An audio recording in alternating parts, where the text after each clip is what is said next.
So I will explain to you the inventory table. So inventory table is used to store information about products. Each product has a brand, type, size, color, quantity, price, and a unique product ID. This helps in tracking what items are available in the store. So the transaction table records action made on product, such as when an item is restocked or sold. It logs which item was affected, what kind of action was performed, how many items were involved, who performed the action, and when happened. So the user table stores information about people who can access the system, such as admin, staff, or suppliers. Each user has a username, password, role, and the date they were added to the system.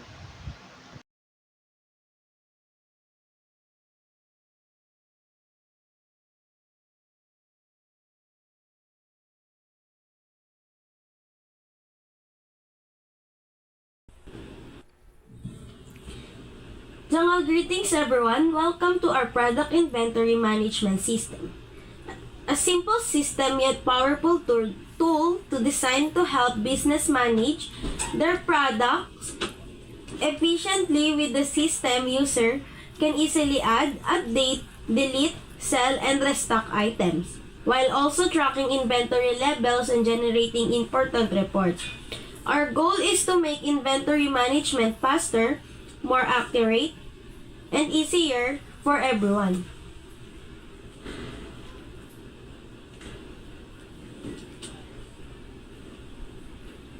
This code represents a web-based product inventory management system developed using PHP, HTML, CSS, JavaScript, and Bootstrap.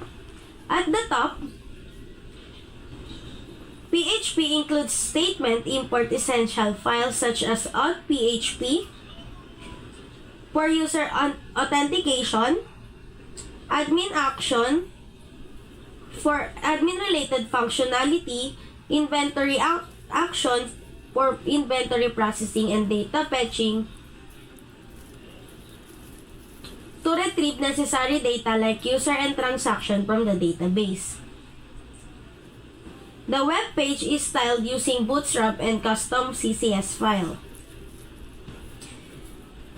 The layout starts with header that display the system logo, title and login or logout option depending on whether the user is logged in. User can also access profile form to update their username and password and view their assigned role. And if not logged in, user can register or log in using the respective form which posts the data to the server. The main system interface allow login user to manage inventory, generate report, search and sort items, and access transaction history that shows all action like selling or restocking performed by users. An admin exclusive section is also available, labeled Manage User, where the admin can add, edit, sort, or delete user. Regular staff and suppliers are restricted from access this panel. Inventory items can be added via form that captures brand, type, size, color, quantity, price, and product ID. Below the form, responsive table displays all the product in the inventory along with the option to edit, delete, restock, or sell items. Special formatting like red badges uses to alert whether stock level are low or less than 10. Models and additional forms are included, handle user editing and inventory transaction like restocking and selling. The system ensures all actions are properly recorded in the transaction log and updates the inventory accordingly. Lastly, the page includes jQuery and Bootstrap script as well as custom script file to handle UI interaction like showing or hiding forms and triggering other models.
Hi, my name is Michaela De Leon and I'm here to explain to you the inventory actions PHP. It is the core logic behind the web-based inventory management system, handling item addition, updates, transactions, sell or restock, and deletion. It begins by starting a session to ensure user authentication, checking if the user is logged in through the session user ID variable. If the user is authenticated, the script includes a separate database connection file to establish access to the MySQL database. The first major function is adding new items to the inventory. When the user submits the item form, the script retrieves the item's brand, type, size, color, quantity, price, and the product ID from the post request. It ensures that the product ID is not empty or zero, and checks the database for any existing item with the same brand, type, size, and color to prevent duplicate entries. If no duplicates are found, the item is inserted into the inventory table using a prepared statement and success message is shown. The second function is editing existing items. If the user submits an edit form, the script captures the item ID along with the updated color and price. It then updates the matching record in the inventory table. The use of prepared statements here ensures that the database query is executed securely and efficiently. The third and most dynamic feature is processing inventory transactions, either selling or restocking items. Upon from submission, the script validates that the entered quantity is positive and checks the current stock level from the database.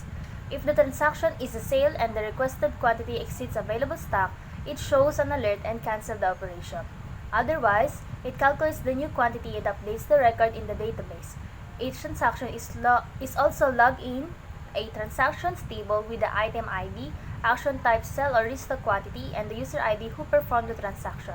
After updating, the system checks if the new stock level is low, less than 5 units, and alerts the user accordingly. The final part of the script is item deletion, which listens for a GET request with the parameter delete item. When detected, it uses the item ID to delete and corresponding inventory records using a prepared SQL statement. Upon successful deletion, it shows an alert to confirm the operation.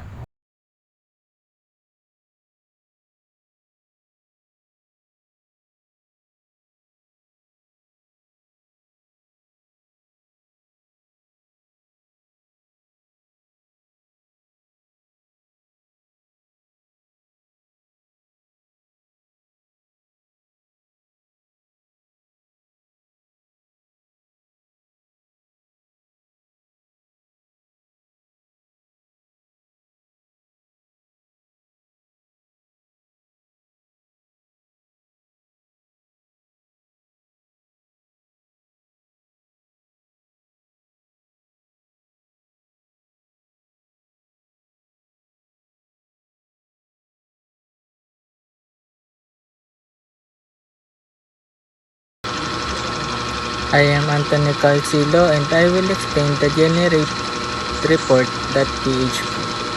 This PHP script generates a comprehensive inventory report by fetching data from a database and presenting it in an organized HTML format. First, it establishes a connection to the database using the dbconnection.php file. It then sets the time zone to Asia, Manila to ensure all timestamps reflect Philippine Standard Time and captures the current state and time, formatting it for display at the beginning of the report. The script proceeds to retrieve all inventory records including brand, type, size, color, quantity, price, product ID, and the unique identifier. From the inventory table, as it iterates through these records, it calculates key metrics such as the total number of items, the total stock quantity, and the total value of the inventory. It also identifies and counts items with a quantity of 5 or less as low stock. The inventory data is then formatted into an HTML table displaying each item's details. Notably, items identified as low stock are highlighted with a low stock badge. Next, the script fetches transaction history from the transaction table. joining it with the inventory and user tables to retrieve additional details like item brand, type, product ID, price, and the username of the user who performed the transactions by analyzing the action type, either sell or restock, of each transaction. The script calculates the total number of items sold, the total number of items restocked, the total value of sales, and the total cost of restocks. Finally, the script compiles all the gathered information into a summary section presenting the total items, total stock, total inventory value, the count of lost stock items, total sales, total restock, total sales value, and total restock cost. The generate HTML, which includes the format inventory table and the summary matrix, is then echoed to the browser, effectively displaying the inventory report. The script concludes by closing the database connection to free up resources.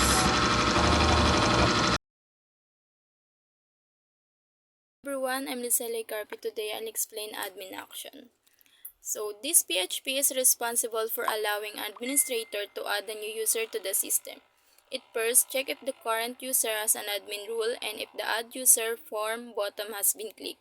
If both conditions are met, it includes the database connection file dbconnection.php. It then collects the new user details from the submitted form, the username, password, and role. The password is securely hashed using PHP. Password hash function to protect it before storing its username capture the current date and time as the account creation timestamp. A prepared SQL statement is used to insert this information into the user table in the database. If the insertion is successful, a JavaScript alert notifies the admin that the new user was added successfully, otherwise it shows an error message. Finally, it closes the statement and the database connection to free resources.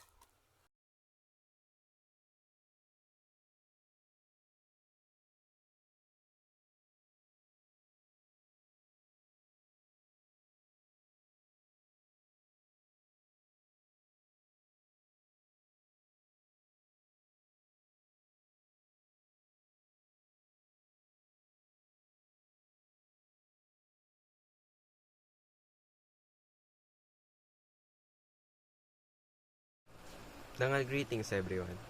Today I will be explaining a PHP code that is used to delete a user account from a database in a web application.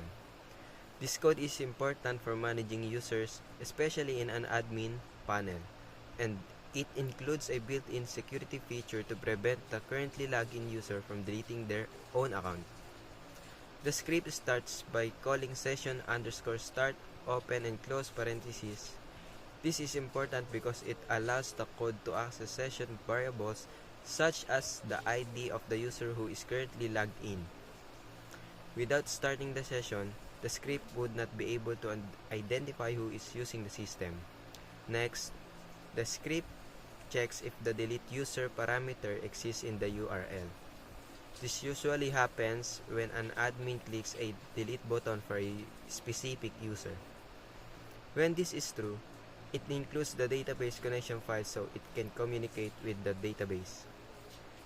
The user ID from the URL is stored in a variable called $ID. At the same time, the script also gets the ID of the currently logged in user from the session and stores it in $login user ID.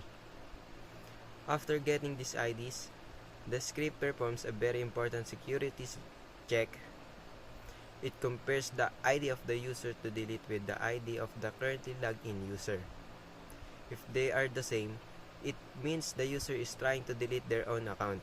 To stop this, the script shows an alert message saying you cannot delete your own account while logged in, and then it redirects back to the home page without deleting anything.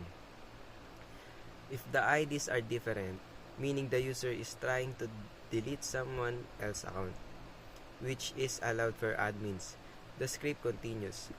It creates a prepared SQL statement to delete the user safely. Prepared statements are a secure way to run database commands because they help prevent SQL injection, which is common type of hacking attack. Then the script binds the user ID to the statement and runs it. If the deletion works, it shows a message saying user deleted successfully and sends the admin back to the main page. If there's a problem, it shows an error message. Greetings everyone, my name is Janendex M. Mateo. So first we have a handler for stock button and sell button. When either button is clicked, the script grabs the data ID from the button and determines if the action is restock or sell. It fills out hidden form fields in the model with the item ID and action type, then shows the transaction model with transaction model show.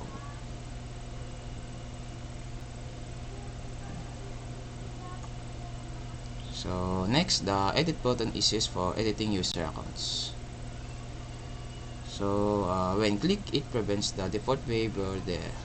Then extract a data ID, a data username, and data role from the button. These values are placed in the user edit form and the user model is displayed using edit user model.show. So the next section manage toggling between the login and registration forms. Clicking open registration shows the registration form and hides the login form. Conversely, open login does the opposite. There are also closed registration and closed login. Handles to hide the respective forms when the user clicks close buttons. Clicking open profile simply shows the profile form. Close profile hides it again. So we will also have controls for user management. Clicking manage users button display the user management section. Clicking close manage users to hide it. Next, the edit item button is used to edit inventory items. It fetches item specific data attributes like ID, color, and price, then populates a form with those values. After that, the edit form is shown using edit form.show. There also a close edit item button that hides the form when clicked.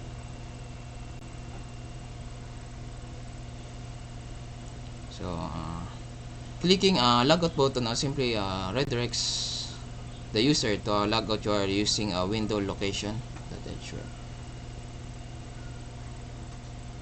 So clicking toggle history uses toggle to show or hide the transaction history section.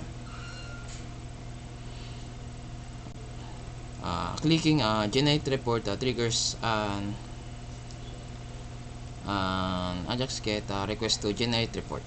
On success, it inserts the result into a report output container. If there's an error, it shows an error message. So, lastly, we have the clear storage.